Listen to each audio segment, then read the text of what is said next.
Some brand new reaction now from President Trump at this hour, firing back at claims from former advisor Omarosa Newman. Brand new hour starts right now. Hope you had a great weekend. I'm Bill Hemmer live here. How you doing, Julie? Yeah, we're going to jolt you into your Monday morning. Here we go. All right. I'm Julie Banderas in for Sandra Smith. So White House officials are saying not only was her termination justified, but she's just trying to sell books. They are also raising alarms about national security. These bombshell revelations are the topic of today's newsroom newsfeed. More explosive claims from former Trump White House aide Omarosa Newman. The big topic on the Sunday morning shows is Omarosa. The former senior White House advisor is now trashing the president in a tell-all book. Telling anyone who will listen that the president is a racist and a misogynist. Donald Trump is a con. When he talks that way, the way he did on this tape, it confirmed that he is truly a racist. I was complicit with this White House deceiving this nation. She has said that she was fired because she knew too much about a tape on which the president used the N-word. White House is firing back at former advisor Omarosa Newman. Low life. She's a low life. It's a low blow to write a book riddled with lies and accusations and insinuation. Whether it's 30 pieces of silver or a 7-figure book advance, she's trying to sell books and settle scores. Legal action now possible over her secret Situation Room recording with Chief of Staff John Kelly. That could land her in some legal hot water. There is great concern here at the White House. What happens or what comes from that remains to be seen. John Kelly gave her an opportunity to walk away with her dignity and respect. She brings a personal recording device into the Situation Room in the White House in massive violation of every security protocol. That should be the story right now. Let's bring in our headliner, former White House Press Secretary Sean Spicer, now senior advisor to America First Action. His new book is called The Briefing: Politics, the Press, and the President. Sean, how you doing? Good morning, and picked a pretty good news day. Good morning. Wow, never quiet around here. How was your relationship with Omarosa? It was fine, I guess. I didn't really interact with her that much. She came and she'd sit in meetings from time to time, and it wasn't like we were close by any means. Here are the tweets from the president 34 minutes ago. Wacky Omarosa got fired 3 times in The Apprentice. Now got fired for the last time. She never made it, never will. She begged me for a job. Tears in her eyes. I said, okay. People in the White House hated her. She was vicious, but not smart. I would rarely see her, but heard really bad things. Nasty to people and would constantly miss meetings and work. When General Kelly came on board, he told me she was a loser and nothing but problems. I told him to try working it out if possible, because she only said great things about me until she got fired. Is that the end of it? Well, think about this. She walked out of the White House after she was fired and sung the president's praises on multiple occasions, on video and print, etc.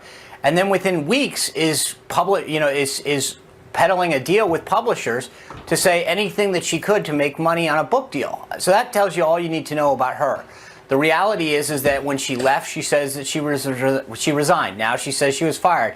When she left, she said that great things about the president. The first time she has to make money off of him again, she says quite the opposite. Over and over again, including on the interviews that she's given, she has just repeated false and misleading things. As I mentioned yesterday on your air, the idea that she brought a personal recording device into the Situation Rooms says all you need to know about Omarosa. She will do anything to further her own being, as opposed to uphold the security protocols that guard our national security. You know, Sean, there's so many alarming details about this. Number one, just the fact that she has completely just turned her back on a man who has supported her career from way back in her Apprentice days. But then number two, the security breach here. I understand she didn't technically break any laws, but it almost seems like there should be laws that have been broken here. This is a security detail, the Situation Room, where cell phones are not allowed, where national security topics are discussed, highly sensitive information, and she manages to get in there with a cell phone. Well, I mean, I think that part of the reason is that when you're granted or apply for a security clearance, you agree to uphold to the standards and policies and procedures that are set forth. There's a box at each end of the Situation Room when you walk in where you're supposed to not just put cell phones, but any kind of recording or wireless device, anything that has Bluetooth capabilities.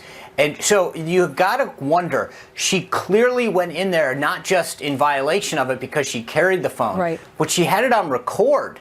I mean, that is an unbelievable violation of every security protocol that was put in place. And I assume she had to have filled out some kind of paperwork at multiple points during her employment, which this would have been a violation of. Speaking of paperwork, she also signed a non-disclosure. She went out there and adamantly supported the president. And first of all, she thought she was supporting a future president who was a racist. She wouldn't have done so. She wouldn't have taken a job there. She also signed a non-disclosure agreement. That is legally binding. This woman is in hot water. I don't believe this is over yet.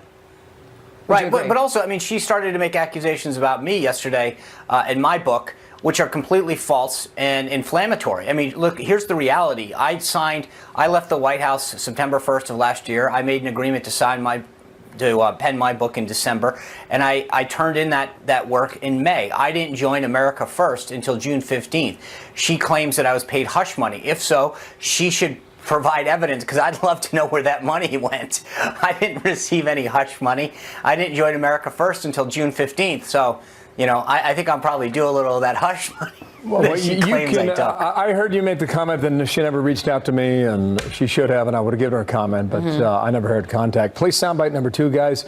You're going to hear a lot from her this coming week. It started on the Today Show on NBC this morning about lies inside the West Wing of the White House. As you'll see in Unhinged, I protected myself because this is a White House where everybody lies. The president lies to the American people. Sarah Huckabee stands in front of the country and lies every single day. You have to have your own back, because otherwise you'll look back and you'll see 17 knives in your back. Kellyanne Conway fired back with his 30 pieces of silver, a 7-figure book advance for you. Sarah Sanders says this: the very idea of a staff member would sneak a recording device into the White House Situation Room shows a blatant disregard for national security. Then to brag about it on national television further proves the lack of character and integrity of this disgruntled former White House employee. Late last night, Axios reports that everybody at the White House was afraid of her. Were they? I don't know they were afraid of her, but I think there was clearly rumors and concern about what came out to be true, which is, you know, there were always rumors that she was recording people. No one knew whether that was the case or not. And then there's a question about, you know, the level of integrity and trustworthiness that she had. But look, Bill, the bottom line is that, as I mentioned, she walked out of this White House talking about how great her experience was, how much admiration she had for the president, how much he had accomplished, and how pleased she was with her tenure there. It only took a few weeks for her to be bought off, and that just tells you everything you need to know about her. But the reality is, to be going around the White House secretly taping people, and then to top it all off, to bring a recording device into one of the most secure places that is supposed to exist, tells you everything that you need to know about her. She is untrustworthy, disloyal, and I think that, you know, Kellyanne and Sarah are right. It's just unbelievable. But here's the bigger issue that I have too, is these same news outlets that decry fake news, that talk about pursuit of the facts, now prominently display her. Why? Because she's going after the president. If she had written about her life and experience and continued to speak pleasantly about the president, one, I'm not sure it would have They wouldn't be covering it. But B, these same places would never have had her. Right.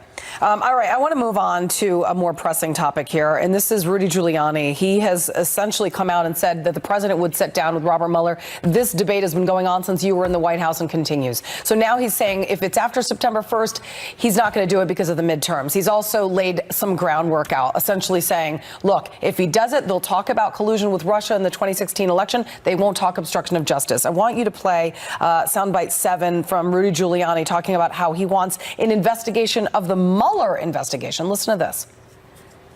But it begins with a phony dossier, Strzok, the Horowitz report, which basically casts all kinds of doubt on what happened with Hillary, and then those people are transformed to the counterintelligence investigation. It never produces a darn thing. I am now convinced that the initiation of the independent counsel was totally illegal. There's no crime that's alleged. We haven't seen any proof of a crime yet. Where is this going? That's a great question, right? So you mentioned it's been going on since I was there. The question is, at what point this cloud that's hanging over the president's agenda is troubling, because for 18 months we've been hearing about this, and yet there's not been a single leak, a shred that there was any kind of collusion or evidence of the sort. And I think it's about time that he either gets wrapped up or he puts his cards on the table, because the president trying to focus on getting results for the American people and having this hang over them is not helpful. It's a waste of time. And I think that as soon as it can get wrapped up, the better. So I trust that the president's getting the counsel he deserves to figure out how to put a conclusion to this. What do you think about that September 1 deadline that was thrown out over the weekend? Have that deadline. If not, the midterms intercede here and we're off for another several months, Sean. Right. I think, look, the mayor's doing his job and making sure that this cloud doesn't continue to hang over the president as we head into these crucial midterm elections. So I'll let him decide what the terms are of when they'll talk and how long and about what. But he's right from the standpoint of that we cannot head into another midterm with this kind of hanging over. It's been going on for a long time. And it's about time that the cards got laid on the table. Hope you come back, Sean. Good luck with the book, and thanks for being our headliner today. Sean Thanks, Spicer, guys. don't be a stranger. Thank you. Let us know.